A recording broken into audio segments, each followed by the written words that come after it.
Okay, we're to design a simple circuit to measure the internal resistance of a battery.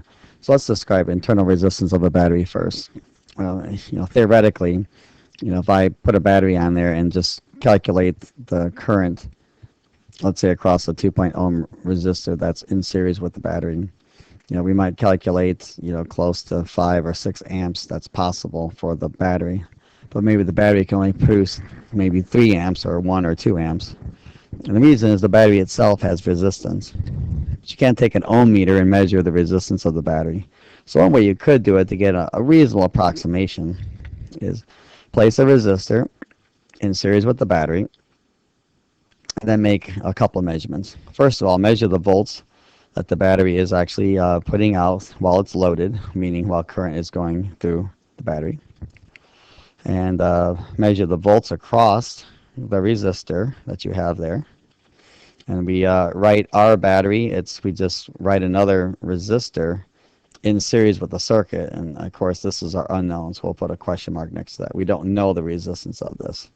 So again, we just put another resistor, draw it in series with the circuit, and we'll figure out its resistance soon.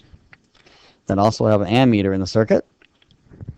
Of course, that's going to disturb the circuit, so you kind of need to know the resistance of the ammeter as well. But for right now, we're pretending that the resistance of the ammeter is very, very low, and we can ignore that. Okay, so as we do this, we see that there will be volts, okay, listed on this resistor here. So we're going to say V for this. Okay, and of course, you're going to measure some current I for this here too. Okay. Again, we're pretending there's no resistance at all with this ammeter, but if you know the resistance, you're just going to simply add another resistor to the circuit. So you've got 3 resistors instead of 2. Okay, so whatever voltage I measure on this, I know that by Kirchhoff's rule, the sum of all voltages in a closed loop has to equal 0.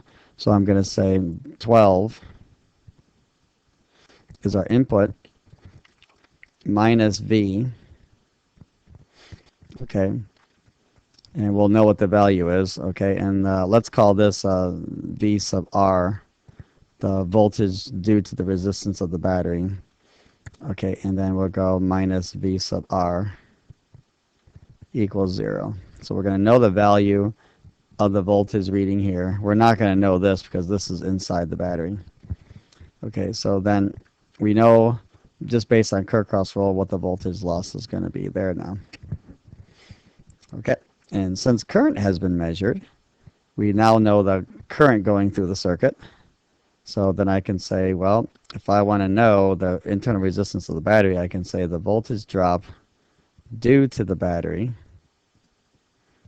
resistance, I should say, must be equal to the current that we measured here, I times, and we'll just call this a resistor sub-battery here. And then you can find it. And again, it'll be a reasonable estimate. This is not the best experimental design, but one possibility if all you have are things like this in your lab area. So it'll give you somewhat of an idea what the internal resistance of the battery is.